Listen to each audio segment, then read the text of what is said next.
Muita gente confunde educação com escolarização. Educação é a formação de uma pessoa. Escolarização é um pedaço da educação. O que nós, professores e professores, fazemos é escolarização.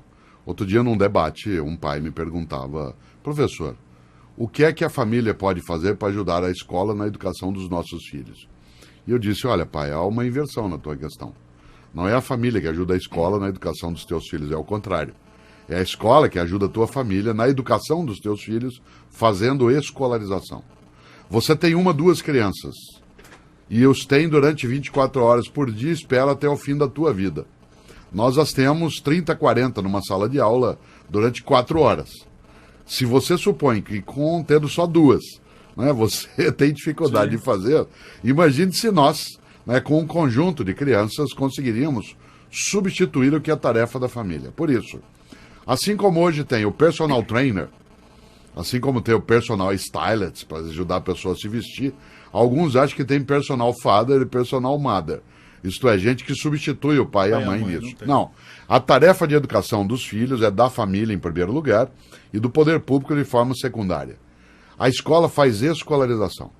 Por isso, se a família não cumpre aquilo que ela precisa cumprir, a escola não dará conta. E não adianta entregar. Claro que também não adianta a escola dizer o que eu posso fazer. É preciso fazer uma parceria com as famílias, de modo a também formar os pais. Porque uma parcela dos pais está perdida.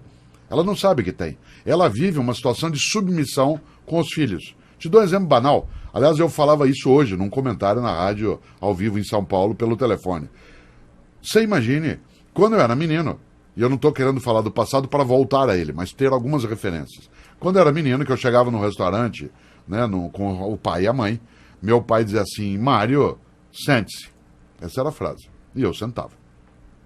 Qual é a frase hoje do pai e da mãe? Filhinho, onde você quer sentar? O que você quer comer? O que você quer assistir? Você deixa a escolha para o filho. Isto é, você oferece a uma criança de 8, 9 anos, em nome de um carinho, algo que a deseduca. É óbvio que eu sou avesso, contrário a espancamento, a bater, mas não sou contrário de maneira alguma a uma educação que seja firme. Eu nunca, meus filhos, eu bati neles, mas todas as vezes eu fui firme. Ser firme não é espancar. Tem que saber dizer não, né? É a fala, é a autoridade, é colocar a mão no ombro com delicadeza, mas com firmeza, para a criança sentir a pressão, sem machucar, mas sentir a pressão. Isso significa que, pode parecer pouco, mas há uma diferença significativa de formação de um caráter, de uma criança de 10 anos de idade, por exemplo, de eu dizer a ela: sente-se, e dizer a ela: onde você quer sentar?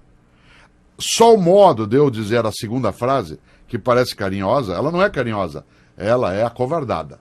Onde você quer sentar? O que você quer comer? Você não quer estudar um pouquinho? Brecha, né, professor? Claro. Resultado, sabe qual é a consequência? Parte dessas crianças é formada em famílias que não têm autoridade sobre ela, a criança dorme na hora que ela quer, come o que ela deseja, ela sai ou vê o programa que ela quiser, ou rádio, seja o que for. Onde ela vai encontrar um obstáculo a essa falta de limite? Na escola.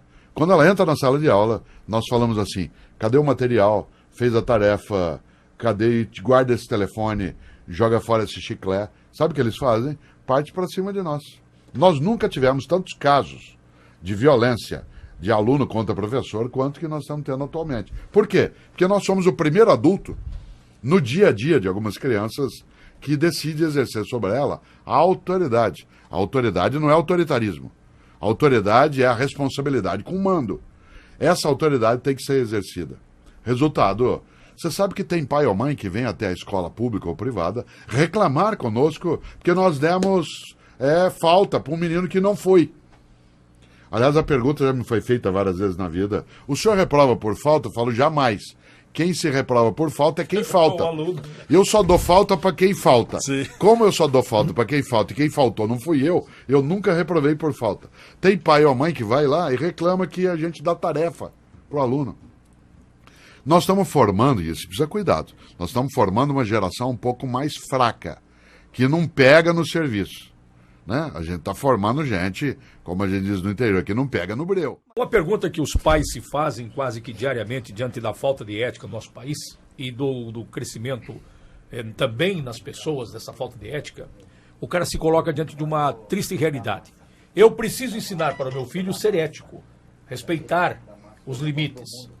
Mas eu também tenho que explicar para este mesmo filho que aí fora não é bem assim. Como é que lida com essa ambiguidade? Que eu tenho que dizer para ele ser ético, mas que eu não posso dizer o que meu pai dizia, olha, o fio de bigode vale, porque hoje nem o papel assinado vale, muitas vezes. Sim. Veja só, se eu fosse uma pessoa que tivesse diabetes, eu não tenho, mas se eu tivesse, eu teria que ter controle alimentar. Isso significa que meu pai e minha mãe, se eu fosse uma criança com diabetes, deveriam me manter dentro de casa para eu não comer o que não devo, eles deveriam me ensinar a ir ao almoço, a uma festa e comer só o que eu devo. É claro que é a segunda escolha. O mesmo vale em relação à conduta. Meu pai e minha mãe poderiam ter me dito, se eu tivesse diabetes, filho, você não pode comer isso, isso e isso, porque te faz mal, mas pode comer isso, isso e isso. Não me deixariam trancado numa redoma só porque existe um mundo que existe o que eu não devo fazer. Ao contrário, me ensinariam a voltar nesse mundo. Por exemplo, meus filhos nunca tiveram nenhum tipo de relação com drogas ilegais. Eu não disse a eles para ficarem dentro de casa trancado. Eu disse a eles, esse tipo de coisa, a droga ilegal, ela é ilusória. Ela faz mal para você. Você vai encontrar pessoas na vida que vão dizer para você, experimente. Você é livre para experimentar, mas você é livre também para não experimentar. E desse ponto de vista, você não é obrigado a ser como os outros são quando os outros não são corretos. Você é obrigado a ser como os outros são quando eles são corretos. Isto é, o benefício precisa ser imitado, o malefício não.